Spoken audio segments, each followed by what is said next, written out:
All right, well, welcome everyone. We will call our Grants Pass District 7 School Board meeting to order tonight. It's 5 o'clock. We welcome all of you who are joining live, even Brian, and those who are with us virtually. So we will begin tonight by giving our Pledge of Allegiance. So we'll invite all of you to please stand. And ready to begin.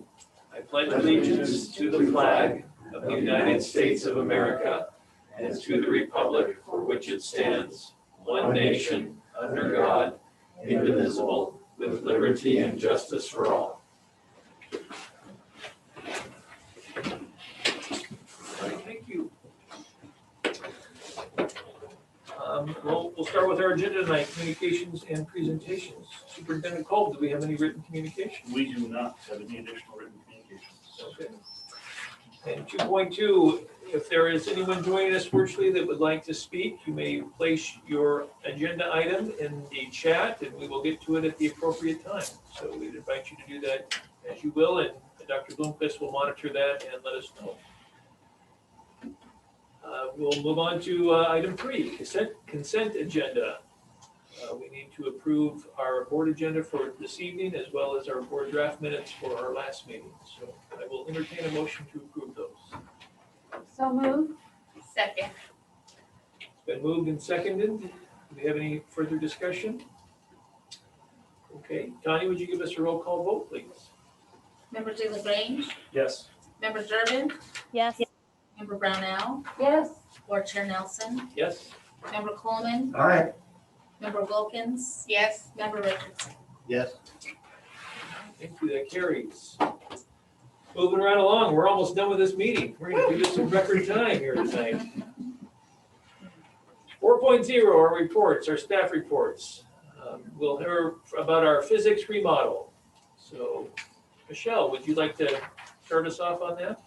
Sure. I have Nick Kennedy here with me and he will do most of the work, but we wanted to look at realigning our physics classes, really to open up the opportunity for more kids to be able to take physics. So currently what happens is that if you want to take regular physics, you have to have taken Algebra 2, and then to get into AP physics, you had to have taken physics and then a concurrent enrollment in Calc 1 or Calc 2. So AP Physics C is a calc-based physics. In the realignment, we are able to actually go to AP Physics 1, and that's an Algebra 2 based AP Physics class. And then regular physics would be for kids who have taken Algebra 1 and geometry. So it really opens the door for more kids to be able to take physics, which I think is awesome. I know that my son Asher is looking forward to taking physics. And if a kid wants to jump right to AP physics, they're able to do that and not have to take regular physics first. So I'll let Nick explain kind of what the current model looks like and how that will change with the proposed realignment for next year. Okay, hi. Nice to be here, guys. I'm Nick Kennedy, physics teacher here. So, yeah, the goal is to try and get more kids in physics, right? Admin came to me a year ago and kind of started this ball rolling, and this is what we've come up with. As I explain it, this happens to physics people a lot, but it's probably going to be kind of technical and confusing, which is why hopefully this graphic that you're looking at might help lay it out there for you. But basically, currently, we teach 2 physics classes. The first one is already a college level class. In fact, if you look at the units that I lined up for you there, the current physics is really pretty close to next year's AP Physics 1. So really all we're gonna do is we're gonna add 1 or 2 more chapters to it. And then we're going to be able to give it that AP title, right? It's already taught at the same level. It actually already gets the same SOU credit. We'll just have to cover a little bit more in order to call it AP Physics 1. The current AP Physics C class, as Mrs. Napier mentioned, it's a second-year course. It's calculus based. It moves at about 2/3 the pace of the college class that a freshman engineering major or a freshman physics major would take. And so it is a truly I mean, it's an elite high school class. I don't think there's an equivalent high school in the state that offers it. It's mostly like, West Lynn, those type of schools I know have the program, but usually it's private, kind of more elite type schools. And so right now it's not serving very many students. Those that it does serve, it's serving them really well, and it's a special opportunity. But on a given year, it's just a handful of students who are truly ready and willing to take that challenge. So we'll modify our current physics to call it AP Physics 1. That'll be fairly easy, honestly, because I've already taught it, and the College Board tells me what I need to do, what I need to add to it in order to make it truly AP Physics 1. And then the real challenge for me, where most of my kind of thought and energy is at the moment, is trying to craft a true high school level physics class where we can take physics for the non-AP type student and make it as engaging and accessible as we can and have it still be physics. So that's kind of the overview. Is there anything I missed? No, I would it just- sounded great. And I would just add, there are 2 planned course statements in the board action item to take action on these remodeled courses. Any questions? Right? Yeah, this is member DeLagrange. I am fully in support of this. I think this is great. I think making physics more accessible to our student body is fantastic. My question is, I couldn't help but notice it says AP Physics 1. Does that mean that in the future there might be an AP Physics 2, or is that something else? AP Physics 2 is a second year. It's at that same level. I would love it if we could have enough kids who take AP Physics as a junior and wanted to take AP Physics 2 as a senior. Okay, so it's a possibility. Yeah. Thank you. Yes. This is Member Richardson. Did you just say we weren't elite? Is that what I heard? Oh, we are elite. Are elite. Yes, we are elite. We're too elite, is what he You said. really got to watch your spin there. Well, it's disappointing in the aspect of the way these college credits line up. The 201, 202 stuff isn't really adequate for any of the science-based degree programs that I'm familiar with in the state of Oregon for college degrees. So essentially, we're taking off the table the ability for our high school students to be able to finish those in a high school setting and push them off. If they actually took AP Physics 1 under the new proposed model, they'd essentially dump the credits and have to retake physics again when they get to college. So that's disappointing to me. I mean, I understand that you'd like to have some physics that doesn't require as much math to it. But realistically, all we're doing is shifting everything down. If you can kind of tell that just by looking at the college credit numbers. So, Gary, I might make one comment on that. And I do think I think that funnel to get kids into the current model for AP Physics is very, very narrow. And what we hope to do, just as was discussed at the previous comment, is in time, as more students are able to take physics and more students are able to take AP Physics, that we actually might have a potentially a little bit larger funnel to attract students into even an AP Physics 2 course. But without being able to open it up a little bit more, we don't know that we'll ever get a large number. I think the numbers have kind of varied, Nick, about 7 to 11 kids in a year. A typical year, yeah, we'll start about a dozen and then we'll end up with less than that, maybe 8 by the end of the year. so granted, my history is a little dated. I'm trying to remember how long ago it was now. I guess it's been 10 years now. 10 years for the last one. We had more students than that. Are we tailing off? Gary, Used to be. the AP Physics course has always been a very, very Very small. small number of students, simply because we have in a given year in our calculus course probably between mid 20s to 40s, probably 25 to 42 students in a year, which is 1 or 2 sections. And then our AP Calc 2 is never larger than a dozen, and usually around 7 to 12 or so, somewhere in that range. And so as you saw with the AP, the current AP Physics C, having that calculus piece in place, it is just a really small number of kids that can access it. Anyway, and I know a year ago, I think we had the discussion over what math that students could enter at middle school, and if they could get that 2 years ahead of math to eventually get into Calc 2. And anyway, it's been a pretty strong history of very small numbers in this AP Physics C.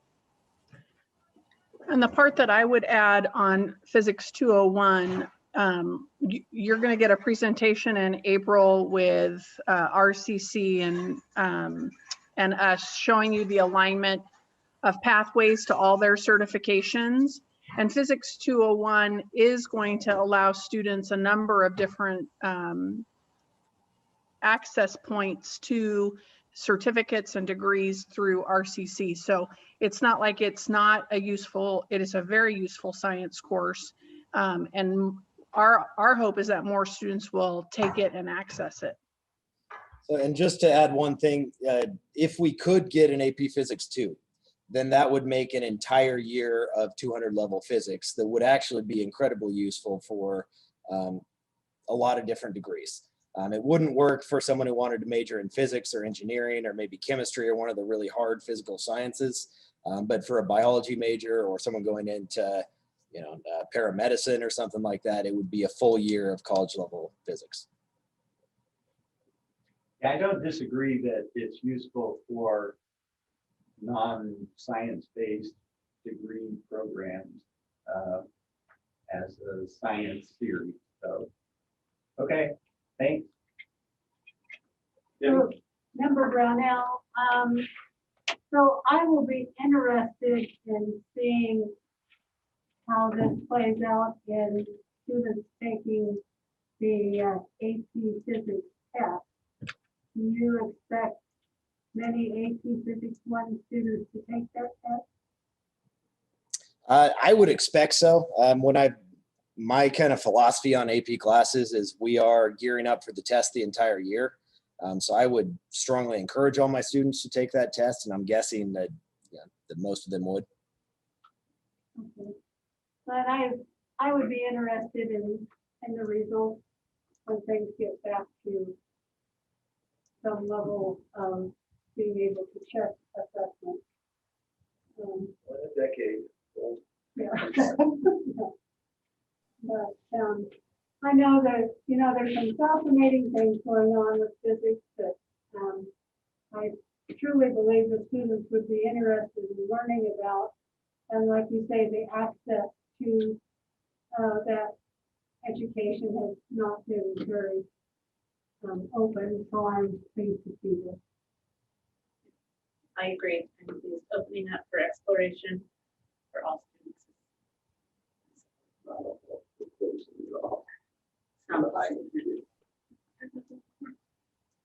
This is Member Durbin. I just wanted to make a quick comment that I'd love to see that this is where AP Physics is going. It has come a long way since I took AP Physics as a senior at Grants Pass High School, which was about 5 kids sitting in a hallway trying to come up with physics experiments and trying to come up with credits. So it's awesome to see that this is where we are today, and we're going to continue to build on that in the future.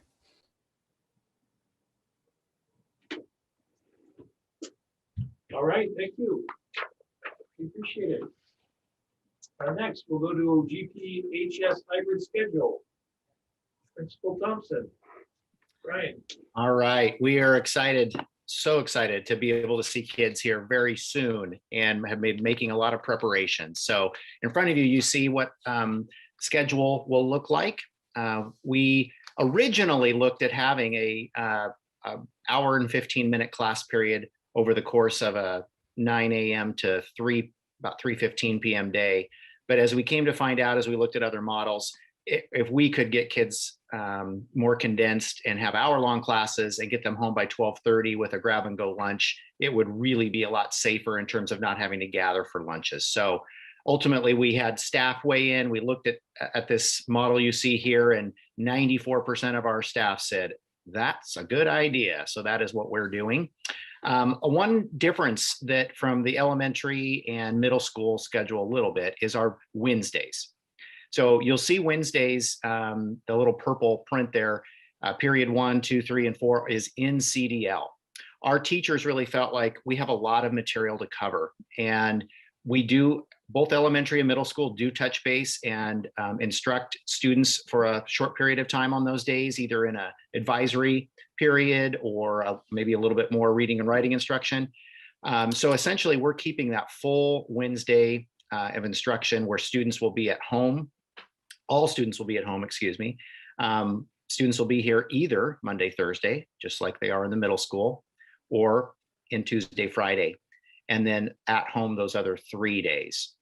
We have a couple of different models out there in terms of how our teachers are instructing.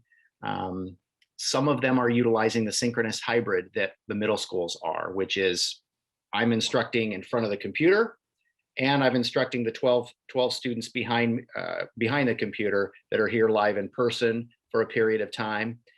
So maybe 12 students on the computer, 12 and behind me in seats. And when I'm done with that instruction, I might close my computer and then just attend to those students in person. So we have approximately about 40 students, I believe, Michelle, is that right, that are utilizing that model. And then there are others, because of some concerns over technology and so forth, that are embedding videos for the students to watch at home while they're not in person, and then are really utilizing that full hour to really be with those and be present with those students that are there in the classroom. And then there's kind of some blends of models in between.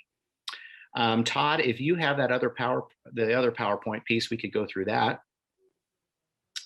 One of the big things we're really emphasizing is we cannot do this unless we all do it together. And that is classified, administrative, confidential support, or excuse me, supervisory support staff and administrative support staff. We actually have 4 different bargaining groups working together in helping supervise our students and getting them on campus safely.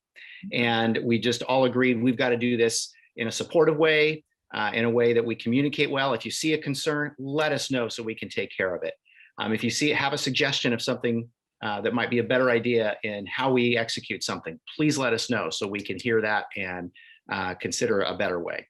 We've already, the model I told you about on Wednesdays, that came from a teacher that said, you know, we really need to see our kids more, and that would allow us the chance to do that 5 days a week.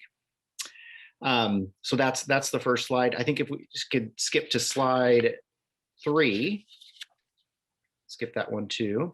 What this is just simply our rollout, and a week from today, the decision will be made on Tuesday, March 2nd. That will be the district's decision. If everything looks good and we haven't had breakouts, that means we get to take the 3rd off to prepare for freshmen coming on March 4th, half of them, and then the other half on March 5th. Our original plan had, if we go back just one slide, original plan had actually had a little more elongated rollout. We were going to bring a quarter of the students on campus for about 4 days. And we just thought, after talking with Roseburg High School, especially, they were great to, as started this just a few weeks ago. They were able to do it in a more condensed manner, and that's what we'll be doing. So the 8th and 9th, then we'll have the rest of the students here, and we'll be ready to go. All right. Michelle, you want to take the next couple slides? Sure. So we always get a lot of questions. What day is my kid supposed to be on campus? And so this is something that we'll cover in our town hall tomorrow with parents. And we're communicating with kids on a regular basis to help them figure this out. So when they go to Power School, if there is an M next to their class periods, then they are a Monday, Thursday kid. So they'll be on campus those 2 days and then be at home Tuesday, Wednesday, Friday. And then if they have a T, next to their class periods in Power School, then they are a Tuesday, Friday kid, which means they'll be at home on Monday, Wednesday, and Thursday. So we'll explain to parents, and we know that we'll probably have some kiddos that will show up on the wrong day on accident, and we'll deal with that as those guys come. But we're hoping to let everybody know and explain to them what day they're going to be on campus. Next slide, Todd. Ryan already went over this, but this is just the visual that we're going to send out to families and that our teachers will have with regards to what the schedule will look like, what days they come, what times for office hours, and again, the explanation that they're going to attend in person 2 days and be online for 3 days. Next slide. We'll obviously review mask protocol, making sure that kids and parents all understand what masks are appropriate. So we'd like to use this visual that the district made. So what mask can they wear and not wear? We will have extra masks in case they show up with one that's not appropriate, whether it's not the right thickness, it has the valves, or maybe it's dress code inappropriate. So we'll make sure that all of those rules are followed. We talked with our teachers about the fact that they could have a teacher designated area in their classroom for a quick mask break in case a kid needs that. And so Pam McNulty's been great. She made some different signs and posters that our teachers are going to be able to print and hang up in their classroom so they can designate that particular area so it's very clear to the kids. And we have said that students, will be allowed to remove the mask real quick so they can take a drink. To go 4 hours without having a drink of water just isn't realistic for kids or teachers. And so they'll be allowed to do that quickly and then put the mask right back on. Obviously addressing the fact that we want to make sure that that's not being abused by the kids. But in talking with Roseburg High School, they've had a very small amount of issues with kids and masks. And so we're anticipating that our kids are going to follow the rules. Our Lippy kids have been great. We've had no issues with them at all. So next slide.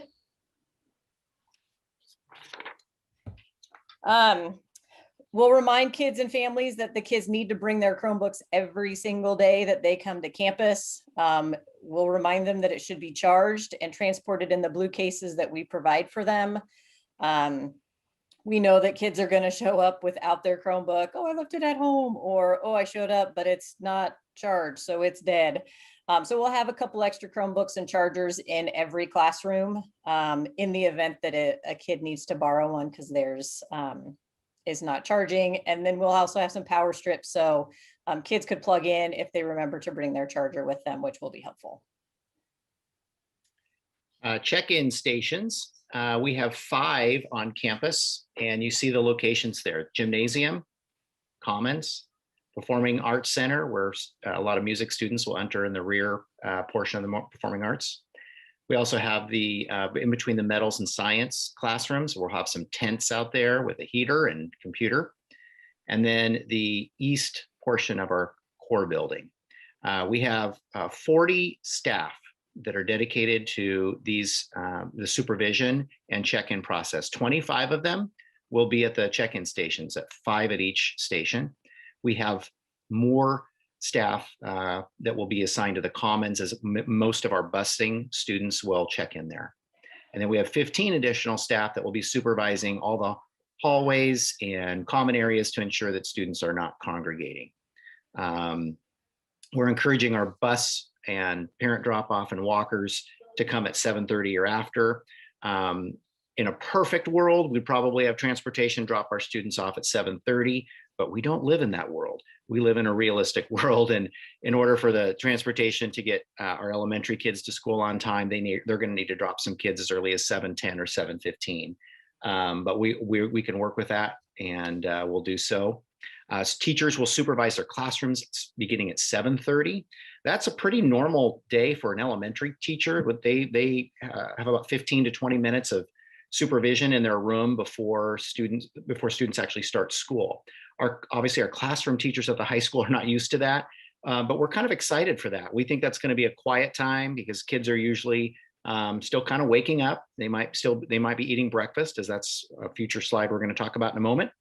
And it'll be a relational time too, where teachers can just check in with kids and see how they're doing and Again, something we're kind of excited about. Next slide.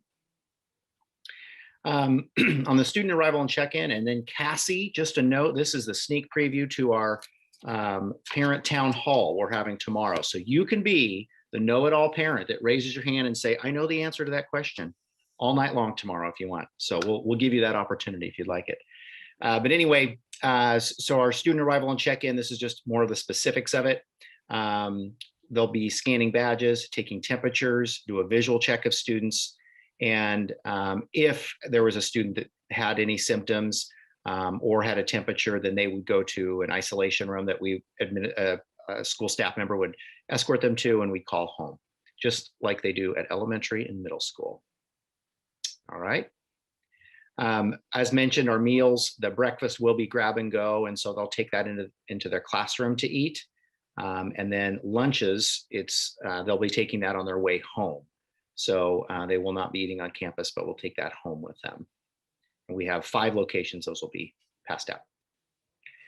Passing periods, we do have about 10. We have 10 minutes exactly for passing periods. A little bit more time just to make sure our staff members can use the bathroom, get a refresher, get their water. We normally have 6-minute passing periods, so it is a little bit longer. As it notes there, lockers will not be used. Of course, we'll have directional arrows in the hallway, and students will be asked to stay to the right. Again, we have staff assigned, our counseling and office staff, to a different hallway throughout campus to ensure that students are following those directions. We know that high school students love their independence, and that will be in a little bit of adjustment, just making sure they get off to the right start that we want them to in terms of how they wear their mask, the direction of traffic, and not congregating. So those are things that we'll be watching and enforcing right away. All right. Michelle, you want to talk for a couple more? Sure. So when students are dismissed at 12:30, we will have staff out and about to encourage them to exit the building. We may have some clubs, activities, potentially some lippy groups in the afternoons, particularly for our freshmen who are struggling.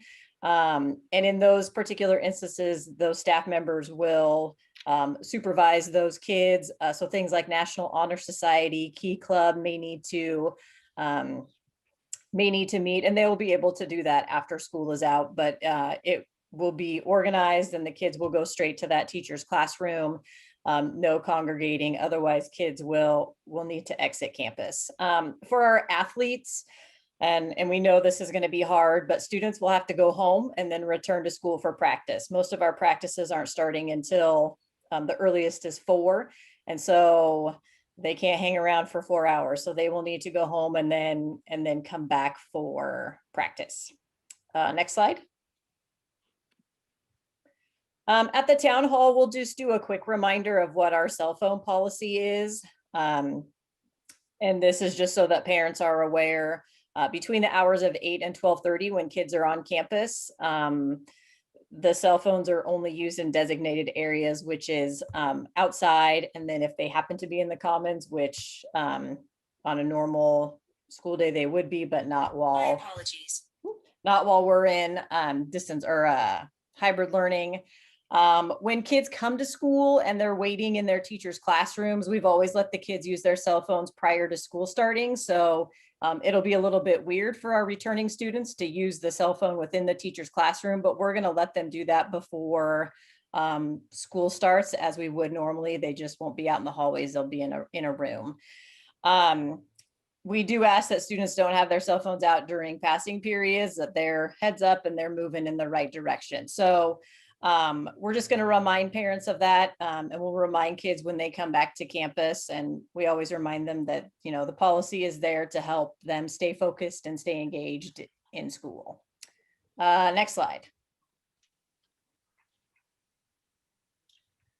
Well, we'll end with cleaning. This is essentially, before we get to questions, the last slide, and that's a big piece, just ensuring that all those high touch points are cleaned multiple times a day. We're going to ask teachers not to send students to the bathroom the first 10 minutes of the period. That's actually kind of normal practice anyway, in terms of encouraging their bathroom use during passing periods if possible. But in this case, it's so we can clean the bathrooms and fog them at the first 10 minutes of each period, all bathrooms, in addition to the touch points you see there. At the end of each class period, we're going to need to ensure that every desk and chair are cleaned. And so we have that Oxivar cleaner.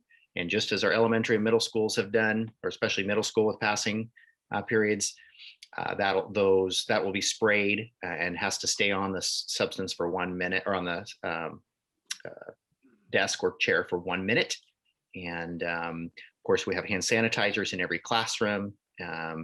And then teachers will have gloves if needed. They'll have extra masks in their room in case a student's mask breaks or they need a new one. But obviously staying up to date and on top of our cleaning. At this time, if we have questions, we went up probably a little bit quicker than what our middle school did. And I want to give our middle school a lot of credit. They did a lot of great work that we were able to model from. In addition, we have about 10 teachers that have worked very hard at developing lessons that we're going to have our freshmen receive on the first 4 periods of their first day of school, and lessons for our whole student body on Monday and Tuesday, we hope, when all of our student body is there. And so those lessons are separate. They're different lessons. And so we had to come up with a total of 8 lessons, including Martha Kovrig, our nurse, who contributed to some of the safety development of those lessons. And again, a whole team of teachers, probably led most by Rochelle Watson, our freshman success coordinator. So they've done a great job putting those together. All right, any questions we have here? I think you left us all speechless. I'll take that as a good sign. It is. Thank you for your hard work. We're excited to get the kids back, and I think it's going to go well. So thank you. Thanks.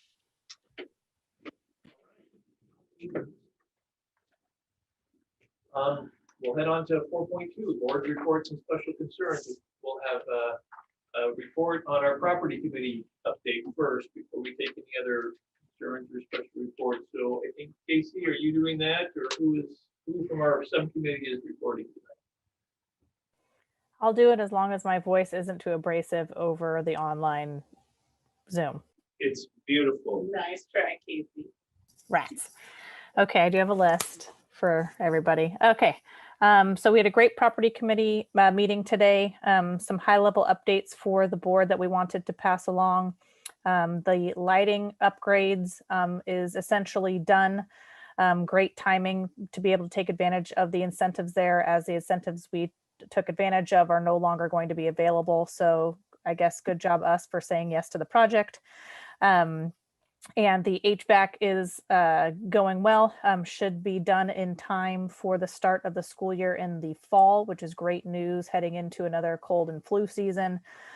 Just might be some final technical programming things that will linger into the school year, but should be done for when kids are hopefully back in the classrooms in the fall. We've got the expansion at South Middle School. The modulars and the bathrooms have passed their final approval for occupancy. And James is working with the fire marshal on updating the, hopefully updating the cafeteria occupancy levels there with a few in-house upgrades.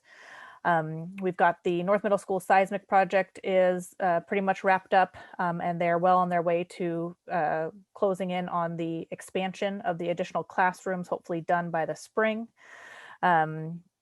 We've got the modular at Gladiola, getting worked on again, hopefully for a springtime finish, running into some issues with delivery holdups due to COVID and weather. So just running into some timeline extensions there, but excited to get that done.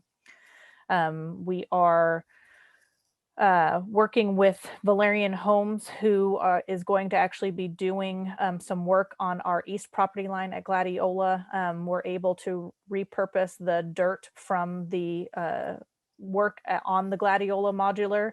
And Valerian Homes is actually going to be using that dirt to fill in a burn along our east line fence, tear down the fence, fill in the dirt, put in a drain, and then rebuild the fence for us. So it's really a win-win for both us and them. And they will begin that project here shortly. We are waiting to hear back on the seismic projects for Lincoln and Redwood. So fingers crossed that we get approval for those 2 sites as well. And then I won't go into detail on the Parkway Path approval project because I believe it is something that we are going to be discussing later Right. today. Yeah. Is that right? Yes. So we can talk about that at that point. But just more, the end of the committee meeting, just started to talk about upcoming projects and some future things that we all know have been coming, but probably should, take the time to re-engage and refamiliarize ourselves with some of the water, not issues, but projects that we're going to have to be tackling in the near future to maybe long range future, but it has to do with connecting to city water, understanding what our well capacity and life is like at some of our other schools, specifically talking about South Middle School for the city water connection, and then potentially Redwood and Allendale, just because at some point we're going to have to cross that bridge. So just a good reminder that as we head into this next budget season, since we need to start tackling these projects kind of year by year as we can afford it, that will be something that Sherry will be bringing to the budget committee to discuss, so we can start to have those discussions on where we want to put our money in and what priority order. And that's it. Okay. Any other comments from the board? Good report. No, it was a very detailed report. Yes, Okay. excellent. Thank you. I'm a bit confused on the Valerian project. It's a win for them because we're paying them, or why? No, I had to miss that part of the meeting because of meetings. At the back of the east side of the Gladiola campus, there we have a fence and there's a hole on the other property. I think that what you brought. And so we have extra dirt from the modular project, and that we have kind of pushed back there. And Valerian's doing a project on the other side of the fence and can use our dirt. Oh, okay. And So they're gonna help replace address some drainage issues that we have. Yeah, and they'll put a drain in as well. So they need our dirt, and the drain is helpful. And so when you throw out things like east, west, If you keep walking past the gardens and you keep going until you reach the end of our property line, it's that fence that will come down. They'll fill it so it's level, put in a drain, and then put the fence back up. So we're getting the upgraded property level line fence put back up with a drain, and they're doing all of the work. okay. And they're getting the dirt. Correct. And Costing so us it's, dirt.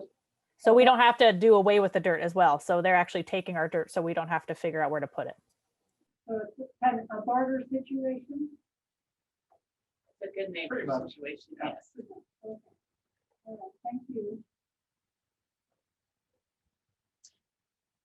All right. If there's no other questions on that, any other board reports or special concerns? Gary? Yes. There's, I almost hate to bring it up, but unfortunately, my view is what happens farther down the road, not what happens tomorrow. And it's impressive to see all the work that's went into the hybrid schedule and moving the students back in. But what I would like to have the superintendent talk to us about today and us discuss is, when are we going to have the students back 5 days a week? And what does that look like? And what kind of planning have you done for that? Yeah, so speaking to what it looks like, I think optimally, we want to talk about what schedule will be like next year. There's a lot of presumption right now that somehow we'll be stuck in this hybrid going into next school year. So that's a concern. So somewhat of a wait and see pattern, but at the same time planning for school to reopen next week. We've learned a lot and we haven't made decisions.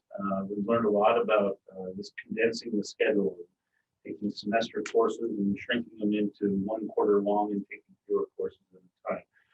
I'm hopeful that that'll inform maybe what we do in future years.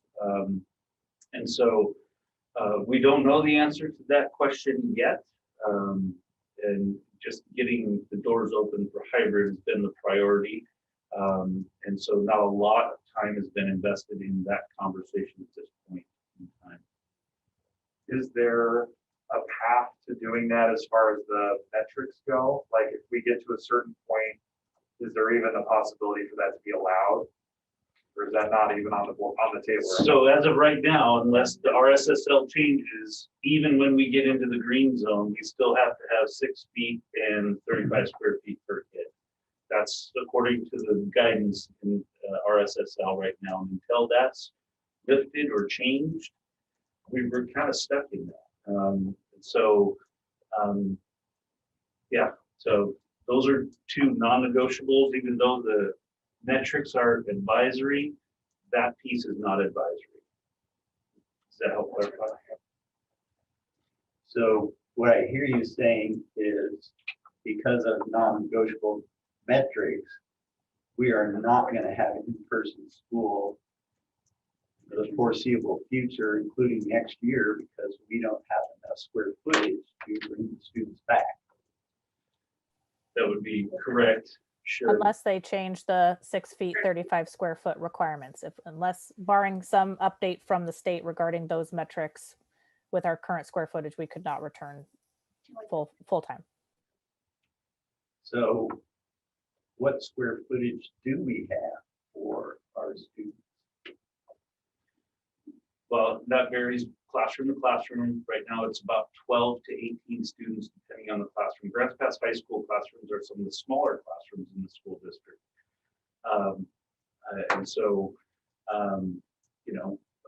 But again, 12 to 18, depending on the specific space, not including gymnasiums, obviously. Well, so I'm looking to, I guess I'd call it be more proactive, which would be to inform the state or our political representatives of what they're going to have to do for us to be able to bring the students back 5 days a week. So you kind of need to see what does it really look like for Grants Pass School District number 7. In other words, if they say it's 18 square feet per kid, can we really bring them all back? Because I mean, you're not sure. You're saying some places yes, some places no. Well, that's not a very good answer for us, right? So what's the answer for all of our students to come back? What does it look like so that we can inform our community and our political representatives what that has to look like so that we can get all our students back? Okay. We'll come back to the board with some answers on that. I know there's some allowance for outdoor opportunities for education. Yes. And so I know the state has provided some guidance on that, so that might be part of the solution if we have to continue in this fashion. Well, sure, if we go into brainstorming mode, I mean, one of the things we could do is say, well, we put in all this HVAC stuff, so our CO2 levels are X. If CO2 levels are X, we have 12 square feet per kid, right? But that's something that you're going to have to work out and essentially present so that people know where they're trying to go.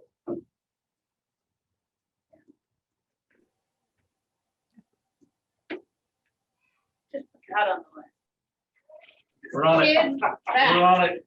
That's what we want. That's what we want. Well, if we figure out what that maximum square footage that we need in order to work with, and then if we get within striking distance, looking at, adding additional square footage, even if it's temporarily with some additional staffing, because that's the other constraint, right? Is having sufficient staff to staff any additional square footage spaces we would need in order to get to 5 days a week. I think we have to concurrently look at a number of these pathways, because depending on what the state does or doesn't do in the coming months, I want to make sure as a district we are leaving no stone unturned to see what options, even if it's a temporary solution, to get, with the goal being to get the kids back 5 days a week as soon as possible. I will share with the board right now is we are looking closely at grade level by grade level numbers And we may have a pathway to bring one of our primary grades back. I don't want to speak to it too much until we really are able to answer the question. But a particular grade level, the numbers are small enough, and we have enough class spaces that they could be back 5 days a week full time, because they're in larger classrooms and the numbers are lower because a large number of those students went to GPO and are staying there. So those are the kind of conversations we are having right now and in the planning phases of. So we're trying to look at every opportunity to do that under the current conditions. But I hear you loud and clear, Gary, saying future conditions. What do those need to look like? So I think that we've been so focused on getting them back, getting them back. getting yes. them back. So Agreed. now it kind of feels like, okay, we're succeeding at that. And what does it look like? What's the next step?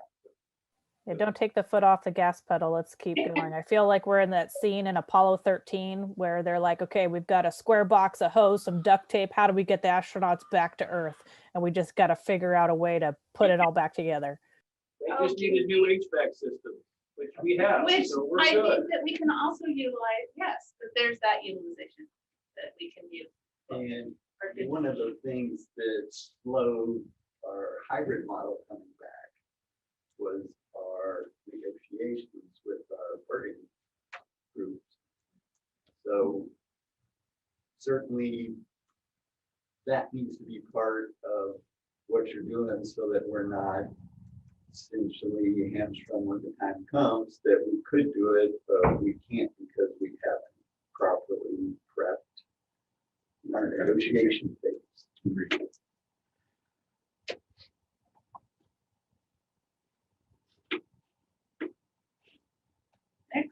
Okay, anyone else?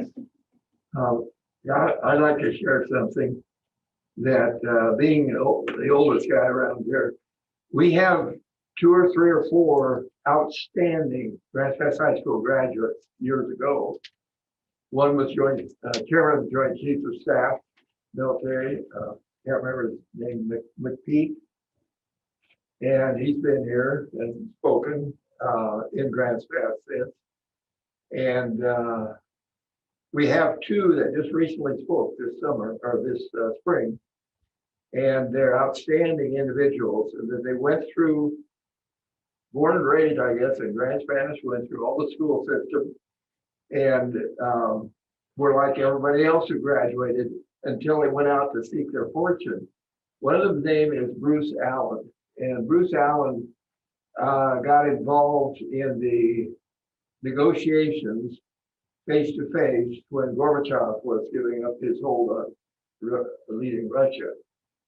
And basically worked on the peace agreement where everything changed.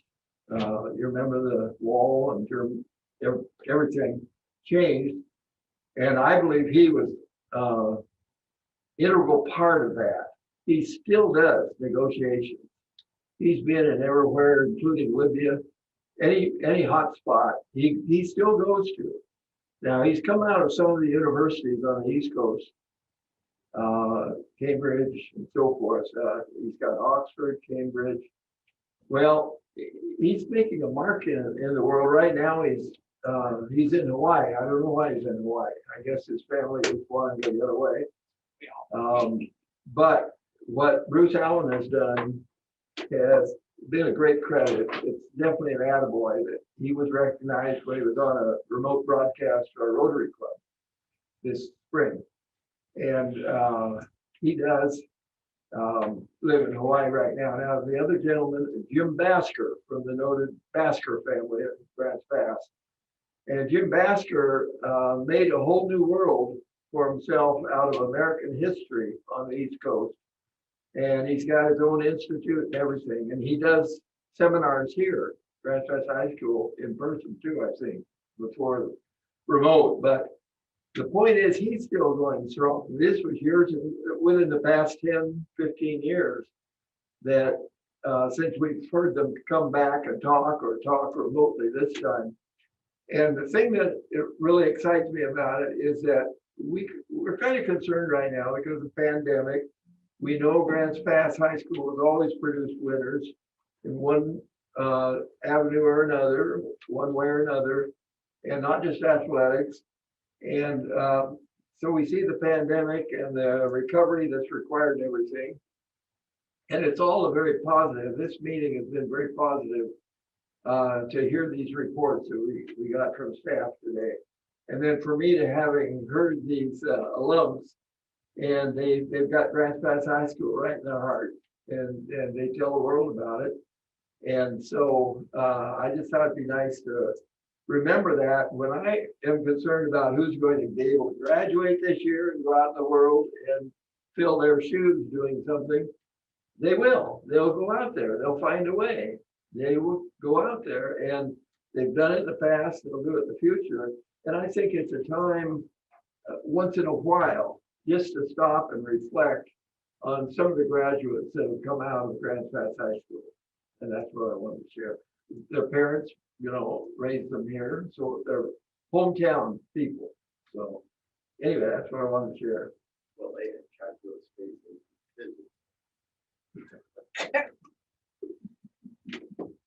That's the key to a successful life, apparently. All right, anything else? All right, hearing none, we'll go on to our action items tonight. We have a number of approvals. So we'll start with 5.1, approval and first reading of policies and AR. First one is federal family and medical leave / state family medical leave. Number 2 is request for family and medical leave, and 3 is FMLA, OFLA eligibility notice to employees. So we'll entertain a motion to approve that first reading of those policies and AR. Member DeLagrange moves to approve the first reading of all of the 5.1 policies. Second, that was a cool one. Moved and seconded. Any further discussion? Tanya, would you give us a roll call vote, please? Member DeLagrange, Yes. Member Durbin, Yes.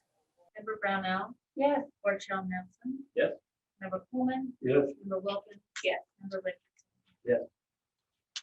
5.2, updated courses and statements. So 5.2.1 physics, 5.2.2 AP physics, 5.2.3 advanced computer applications, 5.2.4 business and personal law. And we'll do the 5.2s. Do we have a motion to approve those? So move, Member Coolman. Good. Second, Member DeLagrange. Any further discussion? I would like, since 2 of those were not a presentation by staff, I would like Director Evans or Principal Thompson just to briefly touch on why those are here for your approval. Yep. Those 2 classes, since we, it's been a number of years since we revisited our business program of study, and those classes haven't been offered at Grants Pass High School since 2010 and 2014. So now that the teacher who's been in place for a number of years has gotten the program back off the ground again, because remember when she came on, and for those of you who were around back then, it was there was a bit of a restart. She's ready to start offering those classes again, and they've been on our books as approved plan course statements. But I really felt like in reviewing them and knowing what content she was going to be covering, that she needed to update those for us so we knew what had changed in relation to what she'd be covering. It's very similar, but a lot of it is different and updated. And so I just asked her to update those and wanted you to be aware that those will be offered in the course catalog along with all those other new courses that we presented to you last board meeting. And Dr. Nelson, we do have Indra in the chat who would like to ask. She has a question about the classes. Yes, Indra, go ahead.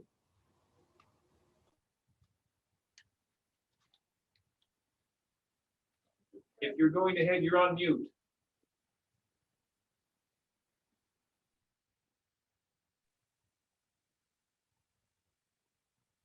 We still can't hear you. We can see you though. Indra, you may not have turned on your mic when you logged into the Zoom. Can you put your question in the chat for us? Okay. Am I on now? Oh, there you are. Yep. Okay, yeah, it was on a different microphone. Thank you. Okay, so I'm looking at the classes and I haven't looked at these in a long time, so forgive me. I don't want to waste time, but I'm kind of a liaison for a group of parents, so I'm trying to learn about how these work. And so in both the advanced computer applications and the business and personal law, in the information, there's a section on equity lens, and I don't get what that is. Can you explain really what that is? What does that mean? Sure. I mean, I can read what it says on there, but what does it really mean? Right. I guess. We are asking our teachers, as new courses are being proposed going forward based on the board's resolution at a recent board meeting, to look at our curriculum and materials with an eye on equity. Are we representing a wide and diverse population? Are we representing our demographics in our courses? How will we meet the needs of our various subpopulations and groups? And we just really want to make sure that teachers are attending to that. If you look at the equity lens tool that Oregon Department of Ed has out there, they ask that districts start to look at course materials and content with all subpopulations in mind. So that's the purpose of that statement on there. Okay, and what does, I mean, it's flexible. I'm looking at the advanced computer app. So flexibility and adaptability to all students. I mean, these are just words. I mean, I'm hoping this is something the district teachers already do, is adapt and teach to all children, correct? So are these just words, like this wasn't in here before the resolution was passed? Is this because the resolution, now you're putting this equity lens in, which are words of things that you already should be doing? Is that because it's from the state? They want us. No, we did add it to our planned course statements just recently. So as we do new courses going forward, or as we revisit courses that have been on the books for a long time, the business law and advanced computer applications aren't necessarily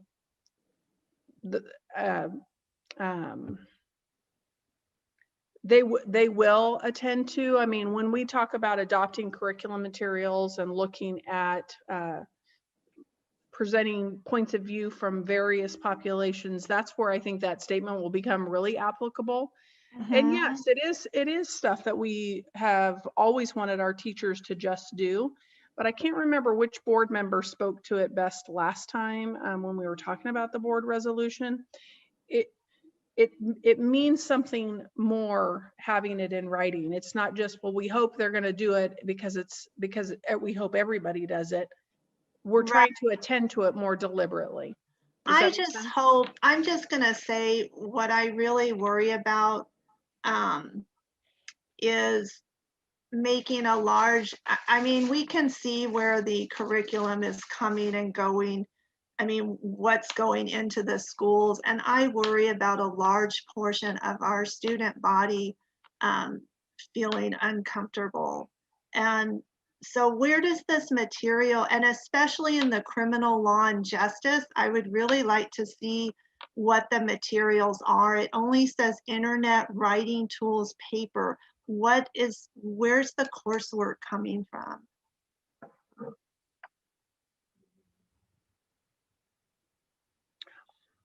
I can certainly have our teacher. I didn't think that a presentation from our teacher was necessary, and she would probably be best poised to speak to that.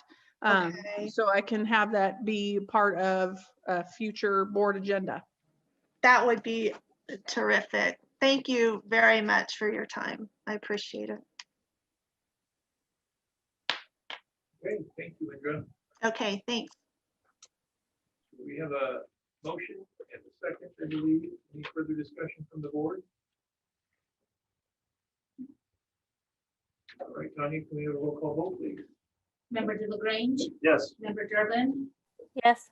Member Brownell? Yes. Board Chair Nelson? Yes. Member Coleman? Aye. Member Wilkins? Yes. Member Richardson? Yes.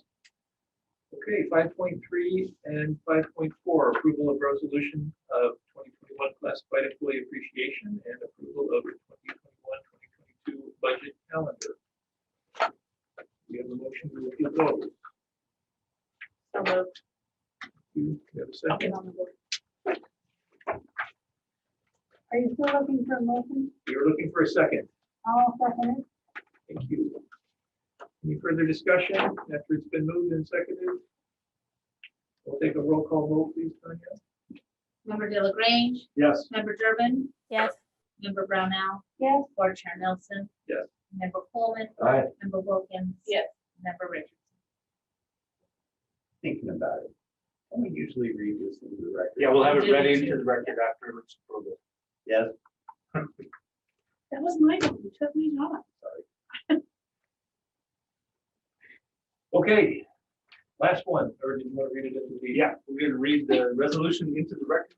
We're just gonna go right by Gary, so, but now stop. Okay.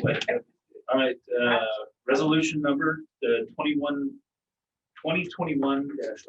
whereas the education of youth is essential to the future of our community, state, country, and world, and whereas classified employees are the backbone of our public education system. Whereas classified employees work directly with students, educators, parents, volunteers, business partners, and community members. Whereas classified employees support the smooth operation of offices, the safety and maintenance of buildings and property, and safe transportation, health and nutrition, and direct instruction of students. Whereas our community depends on and trusts classified employees to serve students.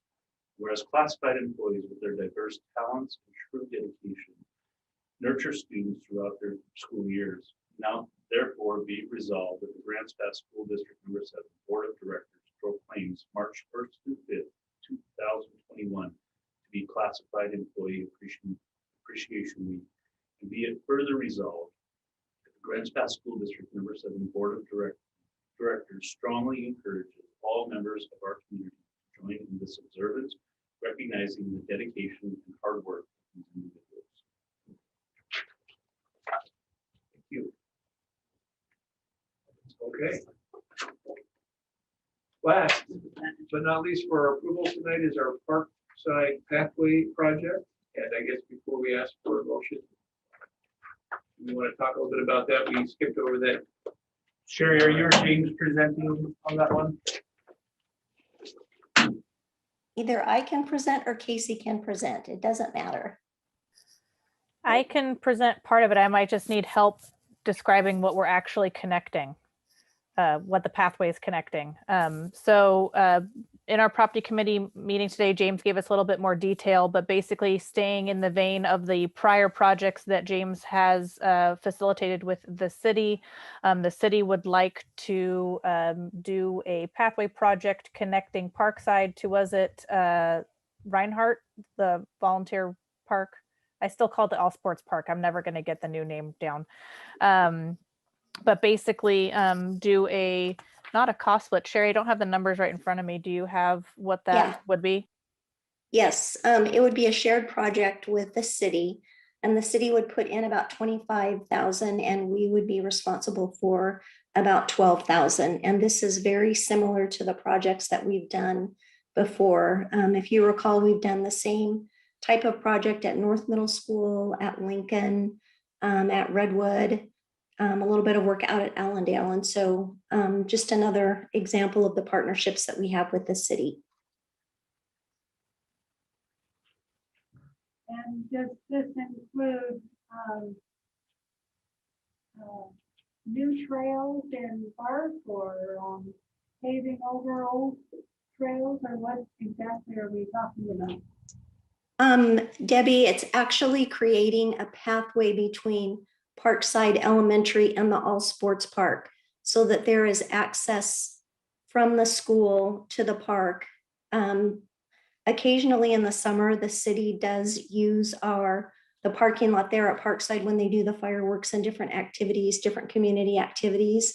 And so it just allows easier flexibility. And then if the school ever wants to go over and use any of the fields or anything like that at the park, it makes it easier for the students to be able to walk over to the park than the current way that they can get there. So it's really I feel like it's a win-win for the city and the school district. It's a new paved pathway. There is no current path there at this point. And currently, isn't there a gate between the two properties?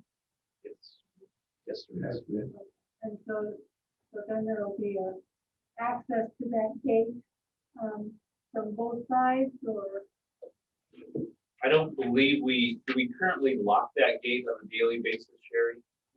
Yes, we do lock that, and because we want to make sure that we don't have, anyone gaining access to the property during the school day. And so we will still be able to monitor that gate area, and our marshals are aware of the plan and are totally supportive of that as well. And that would just be one area that would be an area that they would monitor during the school day as well. Thank you.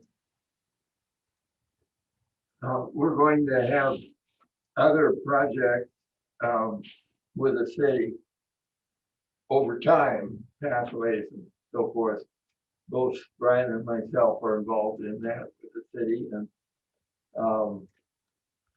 there will be one at Lincoln School. There'll be an opportunity to spend over $1 million on safe routes to schools, Lincoln School.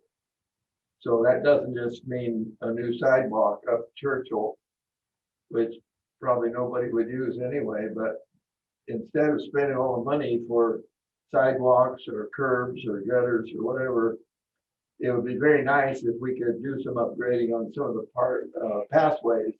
There are pathways to Lincoln. There was one from the Mormon church up above there. Crosston Park has a gate, a pathway, but they've never been enhanced. So Lincoln's going to be on the map with the city. And just because they're in the middle of a civic project that just kicked off, now go on for several years. And so this is more of the same. At Parkside, only should have happened a long time ago, but nobody brought it up.